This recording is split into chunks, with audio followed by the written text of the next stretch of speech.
Welcome back, y'all. FATMAN here. Back again for episode technically 6, but it's going to be labeled as 5. So we'll say episode 5. Back for the actual episode 5, because we don't count the starter video as the first episode. That's episode 0. Excuse me. Taking some sips of water because I am dehydrated. But welcome back. Last time we got our first gym badge, and we started making our way to the next gym badge. At the end of last video, we caught a Crobat, which I'm waiting to hear from you guys as to whether or not we will eventually trade that for a Kabutops, because we talked to the guy that's there for a trade in the first town. And he was like, oh, give me a Crobat and I'll give you a Kabutops. I'm like, no, I don't have a Crobat. And I doubt I'm going to get one because it's real specific. And then our first encounter on the next route was a Crobat. So, but that aside, let's do a quick team recap for you guys. So starting off, we have Volk the Jolteon with Tackle, Tail Whip, and Sand Attack. Hurting for a new move real bad. Then we have Turkey Bird, the Pidgeot, with Gust, Sand Attack, Tackle, and Quick Attack. Then we got the Starmie with Bubble Beam, Rapid Spin, Recover, and Tackle, who is not hurting for a new move because he's not going to get a new move. Then Luana, the Sunkern with Absorb and Growth. Then we got our starter, Bianca, with a Water Gun and Tail Whip. And then we got an egg. What's inside this egg? I don't know. It's randomized. It's usually supposed to be a Togepi. If we get a Togepi out of it, it's just going to be wild. But usually we would have Dallas, our Ponyta, in this spot. We decided to kind of box him for a little bit just because, well, him and Volk essentially do the same thing. They're a fast attacker that only knows Tackle currently, so we just went with Jolteon instead. But we're going to start making some progress through this route. Ooh, Magnet. That'll be helpful if Jolteon ever learns Thunder Shock. Alright, come here. I know you want to battle me. Yeah, and you know, okay, shut up. That was more so to myself, not to the girl. I annoy myself sometimes, but that's okay. Picnicker Rachel. Jigglypuff, the evolved form of that trash monkey we got in last playthrough. You know, it's weird. As much as that entire playthrough fucking bombed because of that fucking Igglybuff, I kind of grown attached to it, not gonna lie. I kind of really, ow, that hurt. I kind of really like Igglybuff. I don't know. I only took it to level 9, and then it died as soon as it hit level 9. But it was still kind of, I don't know. I don't know, maybe I'm being too sentimental about a Pokemon that literally did nothing for me. But, all that aside, I'm never going to fucking let that go. I'm not going to let that playthrough go. I can't believe that. That is the worst luck I've ever had. And not in a randomizer Nuzlocke and a Nuzlocke in general. I've lost many a Nuzlocke. That's kind of what you expect when doing Nuzlockes. Because there's a lot of RNG, there's a lot of luck, even in the non-randomized ones. So I've lost a great deal, and I've never lost one that quick. That's kind of crazy. Alright, I see you. I see you. Alright, come here. At glance, it's intriguing. What the fuck does that mean? My deadpan, unemotional stare is intriguing? I guess it would be if someone came up to me and was just like, oh, just staring into my soul. Diglett. Look at him go. Did you know Diglett's shiny sprite in this game, the only thing that really changes about him is his dirt changes color? Oh, no, oh, no, oh, no, oh, no, oh, no. Oh, Brandon. It's a Diglett! Come on, dude! Oh, you dumbass! I was thinking to myself, oh, it's level 11. It's gonna know Scratch and maybe Sand Attack at fucking Magnitude. Oh my god, you dumb piece of shit. I'm sure everyone that was just watching that was watching me ramble on while I click tackle with a fucking Jolteon against a Diglett. I'm sure all of y'all are screaming at me like, what the fuck is wrong with you? And you'd be right. What the fuck is wrong with me? And then you got a crit. Come on, Luana. Do something. Oh my good god. You are barely doing anything. Don't you die to this thing too.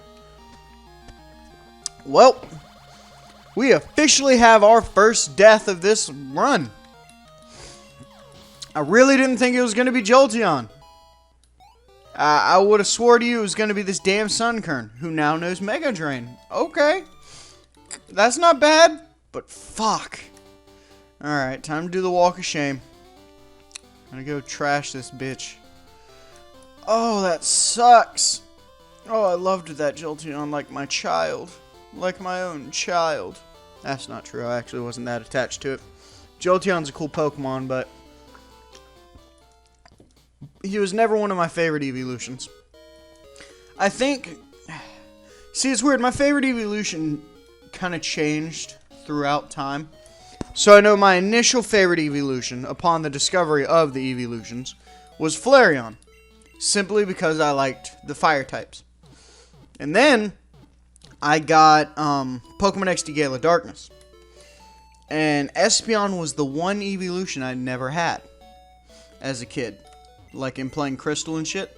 So when I played XD Gala Darkness, I went with Espeon. And that thing was a fucking monster. And I fell in love with Espeon for the longest time. The longest amount of time. Excuse me. Goodbye, Jolteon. I'm just going to release them for the sake of space. Not that we really need it, but damn, that fucking sucks. Oh, damn, that sucks. Alright, Dallas, you're back on the squad. You are back on the squad. Now let me go and send you back against another Diglett. Since, you know, that's the type of shit I like to do, apparently. But, so Espeon became my favorite evolution for several years. And it actually wouldn't be overthrown until I played my first playthrough of Pokemon Conquest. Which Pokemon Conquest is a game, for those that haven't played it or haven't even heard about it. It's a spin-off Pokemon game to where it's like... How do I put it? The only game I can think of that's similar to it is like Fire Emblem. You know, it's kind of got like the top down. Oh, that's cool looking. Oh, that Golduck looks sick. Why is its bill blue? I'm pretty sure it's supposed to be like yellow or white. Okay, do not leave the fire type in with water type. You've made that mistake once today. But, it's kind of like a turn-based, almost like a chess game. Similar to how I'm pretty sure Fire Emblem is. I've never played Fire Emblem, but I've seen playthroughs of it. Oh, I'm very scared about these guys. Because one of these guys is going to have a level 15 Pokemon. And I will say I have lost a run or two against him when it's randomized. So I think we're going to hold off on you for now, bud. Just for now. But it's a turn-based kind of chess-like game. It still has the same core features. 6 Pokemon, you know, per team. But it's like a, it's a kingdom, I guess, conquering game. You know, you start in your one little kingdom of Normalia, or whatever the fuck it's called. Aurora. I think it's called Aurora or something. It's the normal type kingdom. And then you're surrounded by the Water Kingdom, the Grass Kingdom, and the Fire Kingdom. You gotta take them over, defeating the warlords in control of them. You know, and you might be able to recruit some of them, you might not. But that's like the whole thing. You recruit to increase your army size. Each one of your guys in your army has a Pokemon assigned to them. And you can change that Pokemon, like you can have them bond with other Pokemon that you encounter in the wild. And it's a really cool mechanic because certain characters have, you know, not every character is linked with the same Pokemon. Every person has one Pokemon or line that they are bonded with. Like, that's their perfect match. Like, you as the starting character, your perfect match is Eevee. And And so that means as long as you have an Eevee or one of its evolutions, you can get that Pokemon to the max level, 100. Which, truth be told, doesn't really matter, because in a normal playthrough, you won't actually get close to 100. Like, I think one of the highest ones I actually got to in the main story, which is easily the longest portion, was like, I think like level 80, like the mid to late 80s, you know. I did get a couple to 100 by just grinding on one of the side stories for an absurd amount of time, but there's no point in that. But it's cool because in that game, I'll get to my favorite evolution here in a minute. I just have to gush about this game for a second, because surprisingly a lot of people have not played it, which is very sad, because I personally think it's one of the best Pokemon spin-off games that they've created. You know, I say that above Mystery Dungeon, of Ranger. You know, all those were good games. Trust me, I loved Mystery Dungeon. I've played all the Rangers, even though they weren't exactly my favorite type of playstyle when it came to Pokemon. But, look at this fat bitch. Hey, fat man. I'm talking to the real fat man here. Get out of my way. But, so you had your main story to where you're playing as your main character. Guy with the Eevee. And there would later be, or well, after you beat the game, you get, this guy gives us an old rod. We can take that old rod back to New Barktown, Cherry Grove, and Violet City to get 3 new encounters. I think that's what we're going to do for the rest of this video, especially since we just very tragically lost Jolteon. So while I'm making my way back, there's also an item up here. Gimme, gimme, gimme. But, X special. God damn it. So all the progress you make in the first one, it kind of, in like your main story, it kind of seems null and void. But all the warlords that you acquire, you know, even the random miscellaneous ones, you know, all the Pokemon that you acquire with them, they keep that. So perfect example, one of the first guys you encounter, I think his name is like Morimoto or Moyamoto. I could be, it's been years since I played this game, sadly. But he has a Snivy. His perfect link is a Servine. So let's say you get lucky and you recruit him, which is kind of difficult to do in this first story. But let's say you recruit him, you get real lucky. And, ooh, Togetic. Look at the boy. Look at the boy. I love Togetic and its line. But, let's say through playing the normal story, you give him a Serperior. Or you get him a Serperior. Well, after you beat the main story, your main story ends. There's no continue playing on or after story or anything like that. But what does happen are these cool little side stories, which to where you get to sometimes play as your original character, but for the most time, you actually get to play as the other warlords, and you go on their own adventure. Sometimes they pose it as a what if, you know, rather than your warlord, you know, taking the spotlight and uniting all the kingdoms. What if this warlord was the one to do it? You know, and then you essentially play the story from that warlord's perspective. You know, which makes you start in a different, you know, kingdom surrounded by other different kingdoms. You know, and it doesn't drastically change up the gameplay, but it does change up the feel, which is really cool. But, you know, let's say you beat the game. You go to do Morimoto's side story. I think his is just him kind of just chilling around, literally. Like, he's like, I don't really want to take over other kingdoms, but I guess I have to, because I'm a warlord, and that's what we do, whatever, okay. And you'll start that playthrough off with whatever he had the last time you played with him. So, you know, if you ended the story with him having his Serperior, you start that playthrough off with that Serperior. And I always thought that was really cool, because, you know, once you completed all the side stories, you did go back and you would play as your guy. You know, but you would play as your guy with everyone having all their upgraded shit. And there was also a lot of, like, side shit you could do, because, like, not everyone, but a lot of people had a legendary associated with them as well. You have a legendary associated with you, but I'm not going to give any spoilers on that. But, like, the lightning chick, I can't remember how to get it, but if you level her up, you level up her Pokemon, which is a Shinx, to get it to a Luxray, which is her perfect encounter. She will eventually, once she gets to a high enough level, be able to encounter and befriend Zekrom, which I always thought that was really fucking cool. Or wait, no. I don't think she's Zekrom, actually. I could be misremembering. That's a Magneton! That's a fucking Magneton! Well, I know all about this fucking thing. And honestly, I don't know if I want it. This thing's gonna know Sonic Boom, but it's not going for it. Alright, I'm gonna hold my story off for a second, because I'm not gonna lose another playthrough to a fucking Magneton. Alright, so hit me with the Supersonic.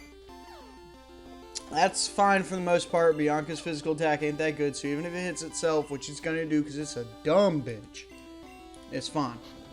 I gotta make sure I don't get below 20 health, because I need to stay out. So it's got Tackle, Supersonic, and Thundershock. So its last move, yep, Sonic Boom. There we go. Okay. I knew that was coming. That's alright. Hit it with 1 or 2 more water guns. Hell yeah. Bianca, that Bright Powder is fucking coming in clutch. Alright. I don't think I can hit it with another one. I do want this Magneton. This would be the perfect electric type to replace Jolteon.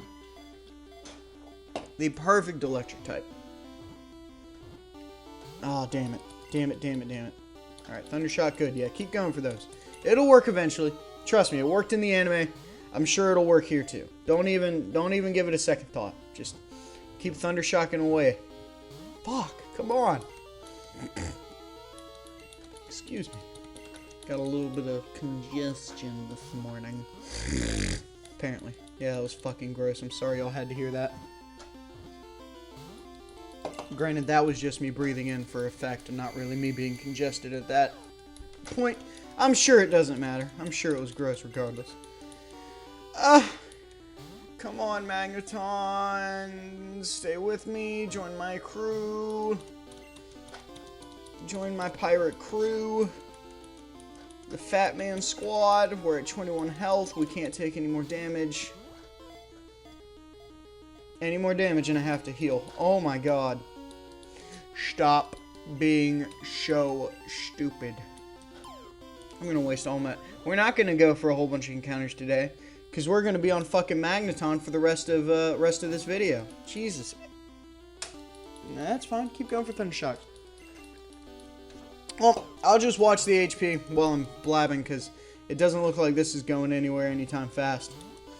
But in Pokemon Conquest, you, yeah, I saw that coming. In Pokemon Conquest, you start out with an Eevee, and eventually you get the opportunity to evolve it into... Well, you get given one of the stones to evolve it. Oh, I used Water Gun. Why did I use Water Gun? I wasn't paying attention. Whoo! It worked out, though. It worked out, though. Alright, now get in my fucking ball. But I was looking at... Because you could get all of the evolutions that were available up to Gen 5. So, you had, you know, the base 3. Flareon, Jolteon, Vaporeon. You had Espeon and Umbreon. And you had Glaceon and Leafeon. Now, the base 3 were admittedly and kind of obviously the easiest to acquire. All you needed to do was acquire one of their elemental stones, and then bada bing, bada boom, you had an evolved Eevee. Well, come on now. You could, and you were offered them not early on. Hey, Magneton has been caught. I already know what to call you. This is my boy Newton. I don't inherently know why. I guess the theory is Isaac Newton, which he doesn't really have shit to do with, but I've just always named him Newton. Newton. But, if you don't evolve into Jolteon, Flareon, or Vaporeon, your other options are either Umbreon, Espeon, Glaceon, or Leafeon. But in order to evolve them is kind of a dumbass process. So like I said, they have levels like normal. I'm not going to get any new Pokemon just yet. They have levels like in normal Pokemon games. But it's more of they don't call it levels, they call it a percentage bond. Your bond strength or whatever. It's a percentage. And in order to get any of the other evolutions, you had to have your Eevee what's akin to level 70, and then you had to take them to their individual area, you know, the kingdom that represents the type that they're a part of, and you have to essentially train them in that area at that high percentage, which isn't that fun of a thing to have a crappy old Eevee all the way until level 70. Because there are, you know, strengths and shit. So obviously the higher your Pokemon is, you know, the stronger it is. And also, you know, the higher evolved form it is, the stronger it is. You know, same concepts. It doesn't deviate much from the, yeah, throw a Pokeball into the ocean. Why the fuck don't we? I have this key item, so I can just do that. But, let's see what our encounter in Cherry Grove is. Give me something tasty. Something tasty. That is fucking tasty. That is really tasty. Go, Dallas. Come back, Dallas. I'm gonna hit him with a Mega Drain or two. Yeah. No, fuck. Thought I was sending Luana. Miyaki, you can't do shit to this guy.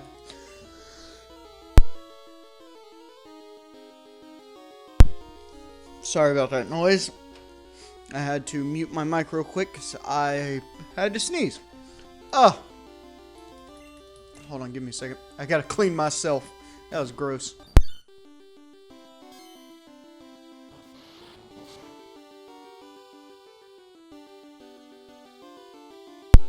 I don't know what that sounds like when my mic gets muted and unmuted. I know according to the audio meter, it fucking shoots up. So if it is some loud, ungodly noise, I am so very sorry. But I feel like that one loud click would probably sound a little better than me blowing the contents of my nose all into the microphone. So, y'all let me know which one y'all'd rather hear. Would you rather hear me blow shit out my nose? Or mute the mic? I'm just kidding. Please don't let me know which one you'd rather hear. Because either I'm going to find out that some of y'all are some weird motherfuckers. Or it's going to be like, yeah, no shit. But alright. Croconaws Rage is building. That's not very good for me. But, back to Pokemon Conquest. Another thing that makes the game both unique and challenging, which this is a huge turnoff for some people, and I kind of understand it, because it can kind of be game breaking, but every Pokemon you have only knows, fuck yeah! No, not every Pokemon knows fuck yeah, that'd be pretty cool, but no. Hell yeah, we got a Croconaw. Hell yeah, we got another fucking water type to add to our team of fucking water types. We got Prince, the fucking Croconaw. Now, quick backstory of this name. I know we're well past 24 minutes. This is going to be a 30-minute video. But my buddy, his favorite starter, I can't remember if it's of all time or just of Gen 2, but it is Feraligatr, which I don't blame him. It's I actually like all 3 of the Gen 2 starters pretty evenly, believe it or not. I love Meganium, I love Feraligatr, and I love Typhlosion. I love all 3 for different reasons. I'll get back to Pokemon Conquest. I promise I'll finish my thought. But I'll save the starter thing. Pokemon Conquest. Each Pokemon only knows one move. And that one move is set. So every Eevee you encounter will know Quick Attack. And the way the game works is it works on a grid battling system. So each of those moves will interact with the grid in a different way. So like Quick Attack, it just hits 1 space forward. You know, but like Ember will hit 2 spaces forward. You know, but if the Pokemon's right in front of you, you can't hit them with Ember. So placing, you know, strategic placing and shit like that is very important. So when I was deciding which evolution to go with, I was also looking at their moves. And so every move, not only do they have a Sandshrew. That's pretty cool. I love Sandshrew's sprite in this game. He's so cute looking. I'm not fucking with a ground type again. I'm not fucking with a ground type again. But they have their, you know, like I was saying, they have their placements, and they also have their damage. Now, the overall damage of the move will increase as you level up your Pokemon. But, you know, a certain move is always going to be stronger than a weaker move. Like Hydro Pump, always going to do more damage than a Water Gun. Now, I guess if it's a level 100 Pokemon's Water Gun versus like a level 20's Hydro Pump, there's no real, you know, test there. But y'all get what I'm saying. So, taking into account the moves, Flareon and Umbreon were automatically out. Each of them only had a 3-star move, which the damage got rated out of 5. Had a 3-star move that hit 1 space directly in front of it. Espeon had a 3-star move as well, Psybeam. But it hit, I think, 2 spaces in front of it. Like, solid 2 spaces. Like, it could hit 2 Pokemon at once. If I remember correctly, Glaceon got a motherfucking Sandshrew. What do we name this guy? Glaceon had Icy Wind. So it hit, I think, like 3 spaces directly in front of it. It was like a 2-star move, but it lowered their speed. So it was okay. It wasn't bad. Leafeon was Leaf Blade, 4-star move directly in front of it. Not terrible at all. Jolteon had Thunderbolt, to where it hit 3 spaces in the line, but it was a space away from you. So it was kind of a ranged thing. And then there was Vaporeon, which a lot of people kind of think is one of the more underwhelming evolutions. But its move was Hydro Pump. It hit 3 solid spaces ahead of it. It could hit 3 Pokemon, and it was a 5-star move. I went with Vaporeon, and that thing carried me through the whole fucking game. Like, just, the rest of the team didn't match. Everything just got blasted, and that was it. And I fucking loved it. But, Sandshrew. Da-da-da-da-da-da-da, what do we name you? I do not fucking know. What do I call this little boy? This little boy. I guess it's a girl. What do I name a fucking Sandshrew? If it was a dude, I'd name it Quill, because I'm uncreative. Alright, let's do the same thing we did with Luana. First shit that comes to mind.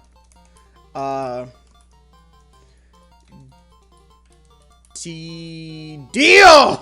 God damn it. Diora. Diora the Sandshrew. He's a cute little Diora. But, I'm not going to let this video go much past 30 minutes. We're approaching it right now. So, thank you guys for coming out, as normal. FATMAN, we signing off. Intro, outro, shit, whatever. I hope y'all have a good rest of your day, or night, depending on when you're watching this. You know, I know I say this quite frequently, and it's kind of becoming a part of my bit, but I hope you have a wonderful nap. Lord knows, I could fucking use a nap myself. I'm not going to get one, though, because I got to go work in less than an hour. But, if you can take a nap for me, too, okay? I appreciate it. Love you guys. Is that kind of weird? Is it too early? Is it like the 5th date? It's too early to say I love you? I like you. I like you a lot. How about that? A little less intense. We'll get to the love stage later. But hope y'all have a good day, and I'll see you in the next video. Bye-bye.